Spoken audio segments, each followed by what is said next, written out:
perception of the world, which is quite beautiful, I must say. Very inspiring stuff. Yeah, and that's coming up at 9:30. Right now, though, let's go in with Guam EPA, Nick Lee. He's the PIO for Guam EPA. Thanks for joining us, Nick. Hi, good morning, Chris. Good morning, Jason. Good morning, Sabrina. Good morning. Should we start with Guam EPA? Yeah. All right. Yeah. So, Nick, I noticed on Guam EPA's website that KEPCO or Samsung had filed a notice of appeal to the notice of violation. That's correct. And so they want to prepare a new matter in their defense. So it is on the agency to acquire an administrative hearing officer so that the violator can present their new matter to the board. So that's going to be conducted in a public setting. Once we secure that administrative hearing officer, we'll put those details out as well. We have to give the public notice on when that's going to happen. So the public is going to be able to, listen in on and watch the proceedings. Mm-hmm. What does that mean exactly, new matter? Well, you have that option as part of your due process when you're served a notice of violation. That's really something that the violator is going to have to answer to. The agency conducted its inspections based on the complaints from property owners in that area. It was determined that the construction work was not done in a manner that was consistent with the permit approvals or their erosion control plan. And so if there's going to be something different that they're going to present, they do have that right to appeal that with the board. So we really don't know what they're going to present. I'm not going to be able to speak on what they intend to present to the board. Mm-hmm. We feel that we've got a strong case here. There have to be something extraordinarily compelling to have the board rule in that in their favor of appealing the notice. So still a lot of debate, still a lot of discussion that has to take place. This is part of that process, and we're going to see it through to the end. Can you go over the NOV again, and then what action was levied against KEPCO? Sure. So there was an inspection that the Guam EPA performed on July 23rd. This was based on complaints from property owners within the Marble area where the solar farm sits. The violations are based on permit requirements in accordance to the Guam Erosion Control and Sediment Act. And so those all have to do with water quality standards as well. The administrative penalty order that was attached to the notice of violation is in the amount of $125,000. That is the statutory limit that the agency can impose on the violator for that type of infraction. In addition to that, U.S. EPA officials out of Region 9 were notified. And I do want to say that there was an inspection that took place on August 23rd. According to Region 9, their report should be available sometime in October. And so once that's made available to us, that will ultimately end up in our website, and we can sit down and talk about those findings as well. A decision as to whether or not Region 9 will be taking any enforcement action isn't going to come quick, and so that's something that I want the public to be aware of.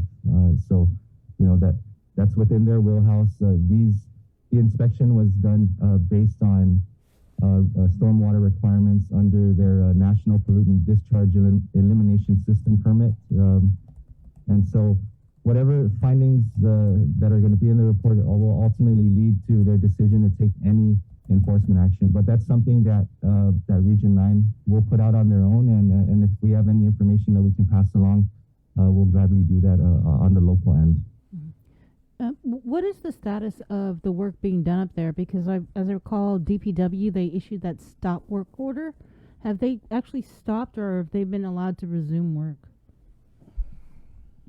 So, yeah, we are familiar with DPW's stop work order, and I believe that only applies to work that is not associated with coming back to compliance with the original permit. And so the only work that should be taking place on that Marble site is the installation of those ponding basins, the riprap, the control measures, the BMPs. Those are the only things that should be taking place, and that's still ongoing till this day. Last week on the 8th, our water pollution control program, along with our chief engineer, did give an update on what the compliance orders were like in terms of the additional compliance measures that the respondent had to take. And there's still a lot of work that has to be done. The key takeaways here is that the respondent is in constant communication with the agency. Every time a status report on the progress being made is reported to us, there is a follow-up inspection by the program to ensure that not only is the work getting done, but that it's being done that's going to be effective, so that the residents and the private landowners down in that area are not going to be impacted by any of that activity, especially during heavy storm events. And so I wanted to move to Attorney Mike Phillips. Good morning, Mike.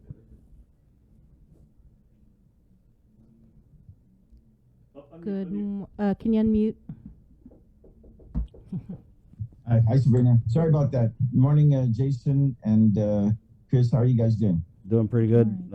Mike, morning to you. I noticed somewhat of a new development with the lawsuit. There was a motion, I believe, that was filed in the U.S. District Court to move the case that you filed in Superior Court over to District. Can you kind of give us a little bit of background about that and what's transpired since that occurred? And before Mike, guys, if you're just jumping in here, we're providing an update on the situation over at Marble Cave, where, as I'm sure you can recall, KEPCO, the contractor under the Guam Power Authority, failed to put in the flood and erosion control measures, which ended up basically turning Marble Cave into one big mud puddle. And so we're just here giving you an update on that. And Mike, go ahead. Yeah, what happened, Sabrina, was Samsung removed the case from local court and moved it to federal court. And so defendants are allowed to do that, or at least allowed to do it initially, and then it remains really with the plaintiff to either challenge it or to allow it to happen. We're not allowing that to go forward. We don't believe that there's any reason that our local court system can't handle this. There's no reason for them to go to federal court. We have a local defendant, and I think that kind of like the appeal maybe with EPA, rather than immediately beginning remediation and repair, it's still a position they're taking of conflict and trying to move on. And while they're not saying, in these words, can we just move on and we'll repair it later, that's their actions. And I think like the agencies so far now, and our posture in court is the same thing. No, you've got to address this, and it's part and parcel to moving on, and that is remediation now, not finish your project and we take their word that they'll clean up later. Mike, has there been any remorse or regret or anything like that expressed from Samsung that you're aware of? Well, Chris, the interesting thing is, when you guys are the media pros, if you haven't heard, I haven't heard. I mean, that really is an interesting question, not just because, but because of the fact that it is very surprising that companies like this, KEPCO and Samsung, that they wouldn't immediately address this. Clearly have the financial ability to do it, and so the posturing that's going on, the conflict with the agencies, and now with the owners of the Marble Cave area, yeah, it's surprising. Obviously, I can't speak for them, but it's been consistent. I think that their posture is not one of immediate repair and remediation, but just moving along and settling those things maybe later. Guam Power Authority is in an interesting spot, and they've kind of said, "Well, we're going to let this, play its course." Do you think that they should be taking a harder stance at all? Well, the position that GPA has taken is they well, at least from what I've heard, and I've spoken with Simon and a little bit with John Beneventi. I think their position is they're a customer, and I think they tried to come back and make clear that initial statements that they made. I think they made the statements were not the complete picture as they intended, or maybe even as they said. I think Simon's tried to make clear that that wasn't all they said, but I think that I get the feeling that they're more on board now with where the rest of the government is, yeah. The people and the owners. But of course, they see themselves as a customer. They're not at fault at all for the fact that the company that they were I guess to some extent partnering with did this all on their own. And while I think we all would have liked to see GPA in the exact position that everybody else is from the very beginning, I think that they're close to that now, or at least they've backed off on even those isolated positions of maybe we can just move on and we'll have this taken care of. That just can't be the position when you're dealing with companies like this. I think Chris, one of the one if you're looking for an indication of their perspective, it comes down to this: the violations are all in the areas that if they had done their work, this would not have happened. Lots of times there's recklessness and accidents, and that happens in our daily lives. But when you deliberately not follow requirements, and then what happens is exactly the purpose for why you have those requirements, you really have a higher duty and an obligation, I believe, to make everybody whole.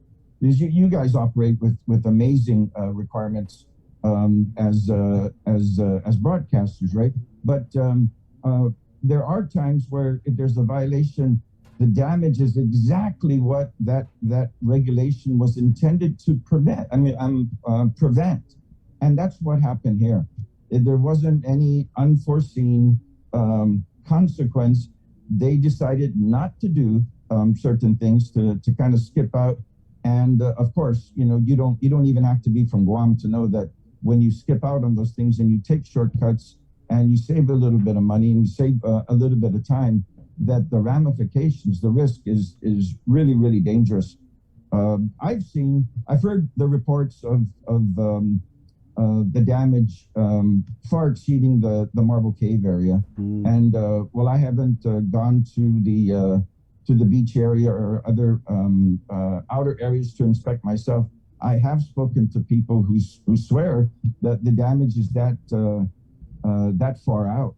But I've shared with friends, Chris, I saw a picture of 2 handfuls of rocks that were taken from Marble Cave years ago.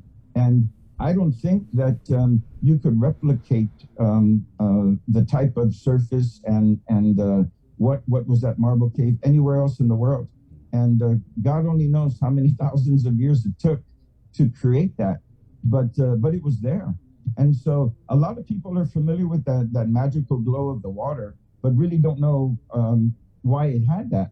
Well, I didn't know either. And I saw some pictures of people that I think kind of what they had in their hands explained why there was that magic glow. And it was the surface. It was immaculate. It was just amazing what was created naturally. And so it's not like an aquarium where somebody bumps into it and you can go to the fish store and buy new fish and maybe some colored rock and put on a neon light and everything's fine. It's not like that at all. It's sad to say, but how do you repair a facility like that literally is made over thousands of years, and who knows how you make that kind of facility. It's not man-made, and yet it's damaged now by man, by a big corporation, and something needs to be done. Right, Mike, we're going to ask you to hold. We're going to jump over to KUAM TV. It's 8 o'clock, or KUAM FM in Agani, Guam. KUAM TV. Get ready. Here we come. Good morning.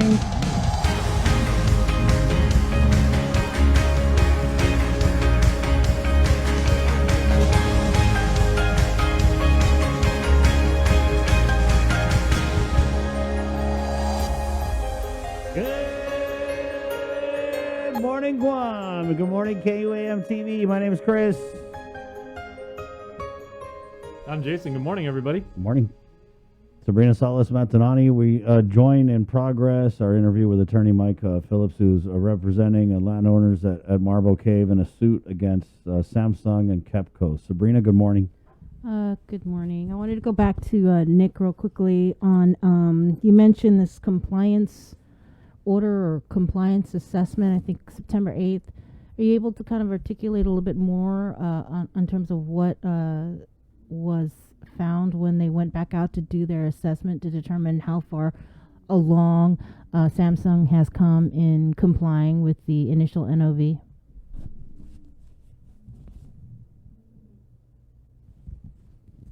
Hi, Sabrina. Yes, so in summary, the respondent has 30 days to complete the installation of pond 2, 4, and 5. That's going to be in accordance with the approved erosion and sediment control plan. There was an inspection report. It's about 16 pages in total that led to the issuance of this assessment. Going back to what Attorney Mike was saying, when you cut corners like this, you often have to perform additional work.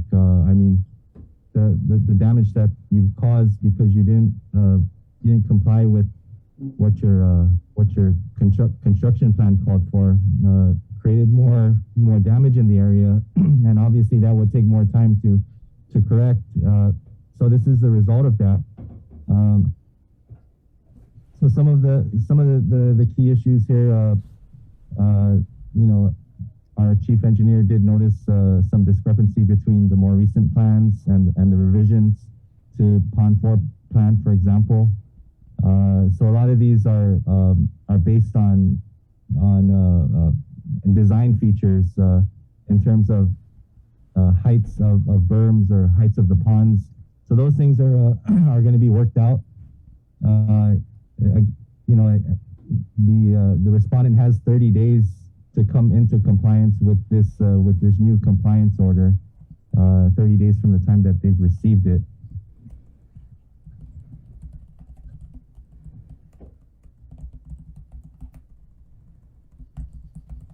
What about the, we heard about that, the Guam Contractors Licensing Board? What was it, $25 million? Was it a fine?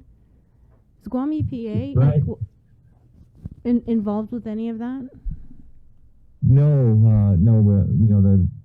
The board is acting on their own.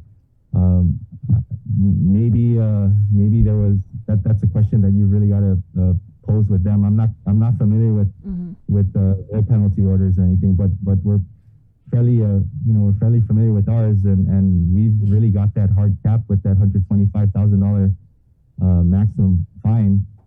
I do know that there is a measure introduced or about to be introduced that will remove that cap. Certainly, the administrator, along with the chief engineer and the program, are taking a careful look at that bill. We will be providing a lot of feedback. This is not the first time that we've issued an NOV to a violator where we were limited by what the law allowed for in terms of a penalty order. I mean, Smithbridge a few years back was in another predicament where the calculations far exceeded what we could levy down, based on what the law says. So, we look forward to that discussion and that public hearing. I mean, it's still very early in the stages. Obviously, a lot of things can change, but we're pretty confident that the statute does have to be modernized, especially given the amount of development that's taken place.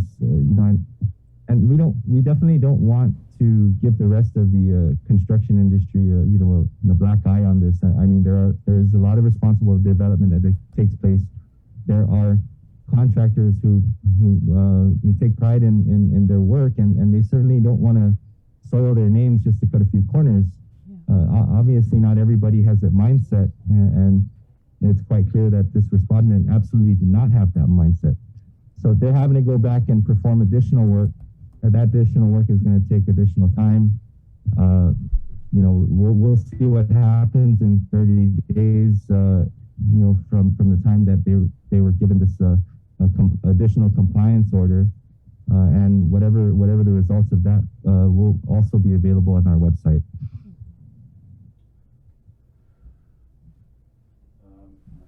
So we did have a comment here, and I don't know if you see this. Ignore comments, and typical of outsider companies to not care about this beautiful island. They're only nice when they're trying to get the contract. Good luck, Attorney Phillips. Please represent us. And Nick, Unmute, please. Unmute, yeah. Nick, I know you said what you said about the construction industry, but I got to say, when I look at the NOVs that you guys issue, failing to implement flood and soil erosion controls, I want to say it constitutes like a majority of the NOVs that you guys issue. From the water pollution control standpoint, absolutely. I mean, failing to install them or failing to install them properly, I mean, you do see inspectors out, especially during the rainy season, flagging certain projects. Anything from your silt fence not being high enough to sediment forming in your ponding basin. You see all those types of things. If it's something that can be corrected on the spot, a letter of warning may be issued. We do work with the project managers to correct those things, and sometimes project managers don't agree with us based on our regulations, and that would lead to a notice of violation. It's probably one of the more common things where people, don't want to take responsibility for managing their process stormwater, but it's not every contractor that does that, and that it's just one of those things where you take it for granted. You look outside, it's raining, and you don't really know how that's going to impact your neighbors in the surrounding areas until it's too late, or you go and ruin a pristine freshwater cave. Those are the unfortunate consequences. Is there any update, Nick, by any chance, in the AG's lawsuit that is partnered with Guam EPA against the contractors? I would reserve any comment and ask that you go and check with the AG's office on that. I don't want to mess with the integrity of that case. We are assisting in the capacity as a regulator, but yeah, maybe that's something that you probably want to check on with their office. Okay. And then I guess, Mike, so what's next with this motion that was filed in the district court? Do arguments have to be presented, or is it officially moved to the district court? Yeah, Sabrina, the way procedurally things work in this area of litigation is if a company is in, or defendant is in superior court or local court, they're allowed to what is called remove to federal court, and it's automatic. That doesn't mean it stays there, though. It just means that there's no permission required or anything. You can go ahead and remove a case from local court to federal court when you believe that you're allowed to do so. And then it's up to plaintiff to either one, let you go, or two, file a motion as we have immediately to remand the case back to the local court. We don't think there's any reason why our local court system can't handle this. All of our claims are cited to local law. The violations are all are local. Our causes of action are all local. One thing I would like to say about the NOV and the stop work order is, while at the moment that's the extent of the power that our agencies have, and that's being reviewed, thank God. But I'll tell you, that's very powerful, because imagine if there wasn't a stop work order, I don't know if Samsung would be doing anything about this. They would just move on. And so while they don't have the, at this point in time, they don't have the serious fine or fines that make sense in this day and age with companies like this, our local agencies don't have that power. The stop work order and the notice of violation are very strong incentives for companies like Samsung to fix the mess that they've created and come into compliance. I think that what the legislature started with reviewing this and hopefully adjusting the fines and everything, really, when you look at the military buildup, I think we all remember, at least I had a sense of shock that our local contractors, to a large extent, were bumped out because of the resources that were needed and the expertise and everything from bonding, you name it. The off-island companies were able to scoop the majority of that buildup money. And yet, when you come to this instance, you would expect the same level of expertise and finesse and resources put into complying and things like that. But I don't see it. It's just one of those things that, like I said, I really think that with the legislature adjusting the laws here, correcting them maybe, really, it wouldn't surprise me if they named the act after Samsung, because you got to wonder why would any company want this to go through? And we're all going to know, right? Why did this happen? Everyone's going to say, "Oh, because Samsung." Yeah. I mean, we're all going to know. You might as well name because Samsung. Get an iPhone. Yeah. 2021. Oh boy. Mike, are you fired up though? Like with that comment, right? The off-island company come in, they turn Marble Cave into a toilet bowl, and you got a chance to sock it to the man in this case.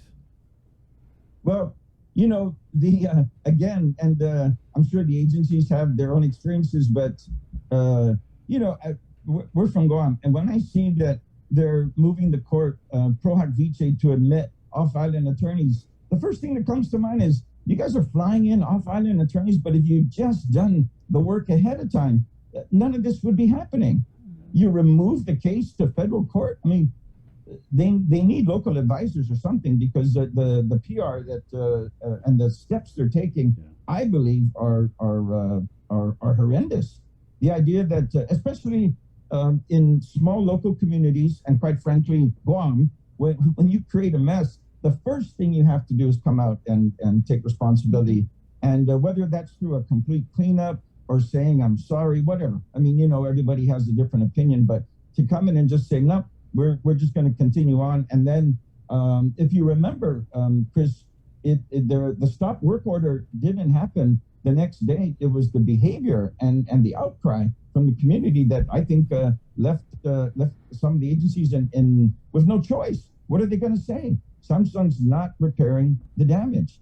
And so, I don't think they were treated unfairly at all. And I'm not surprised. I remember very early on, before I was even approached to take this case, the governor of Guam had already come out and said that she supports the AG's filing of the lawsuit and local filing in the sense of the private owners. And I may have been in discussions at time or not. I honestly don't remember. But I heard the governor's position. We heard the legislature's position loud and clear, and we've seen the agency's actions and now the private owners. And yet we don't see any corresponding action from Samsung and or KEPCO, the owner. Samsung's the construction company and KEPCO's the owner. Yep, feel you, Mike. Thank you so much for your time this morning. Nick, you as well. Appreciate it. Thanks, guys. Thank you, guys. Hope everybody's safe out there. Yeah, be safe out there. And sock it to him. Right on. Let's go. Oh yeah, Mike. Can we just get you to hang just for a sec, Mike? Sure. Can you put on your Mount Carmel hat? Because we're just hearing a lot of things. Yeah, I spoke to Guam Academy Charter School head, former speaker.